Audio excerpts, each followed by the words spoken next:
Basically, I was getting my ass whooped because this was a pretty big job for one person to do a dry pour driveway in 3 days and have the car sitting on it after 3 days, guys. This is proof. I don't know what anybody's saying out on YouTube land, all these pros that are trying to talk you out of doing this, but the straight up honest answer is this car just got hit by a tornado on this dry pour concrete slab and nothing happened. Nothing cracked, nothing. All right, so I'm gonna tell you this. The pros don't want you doing this because you're taking their work from them. And I know y'all are gonna hate on me for saying that, pros, but in this crappy economy, people gotta figure out how to save money and start doing things themselves. This would have cost you a few thousand, I don't know, right? How much would that have cost you guys if you had that professionally poured? Shit, that didn't even cost me 800 bucks. Done. And when I say it didn't cost me, I built this too. I built this with it. Not even 800 bucks for all of it.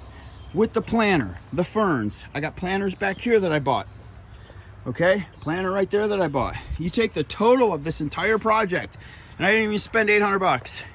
This would have cost you several $1,000s if you hired somebody to do it. Some things you just got to figure out how to do yourself, and make no mistake about it, dry pour concrete driveways will absolutely hold up.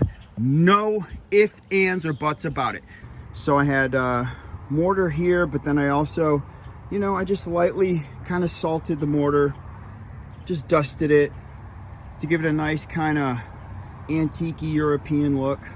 Entrance is 12 feet by 20 feet, 12 feet, 20 feet. Okay, on this side, I want to show you guys the thickness because a lot of people are asking me how thick the driveway is. So in its most shallow, which would be probably closer to the road, it's going to be 3.5 to 4 inches.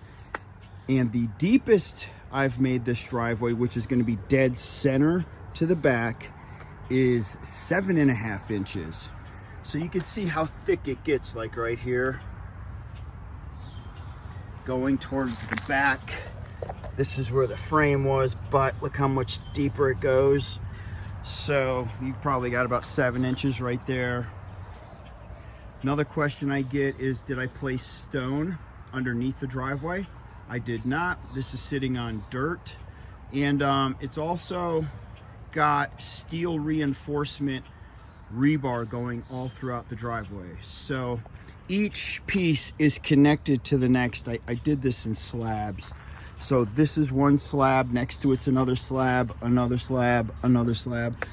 And another question I get is, are all the slabs the identical size? And they are not. Down there is the largest, and then I was getting tired because I did this all by myself.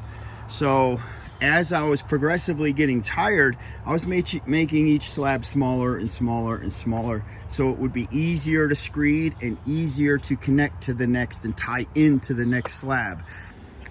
All right, guys, so I hope that answers all your questions. If you have any more, just comment below and I'll answer them. And make no mistake about it, dry pour concrete driveways will absolutely hold up.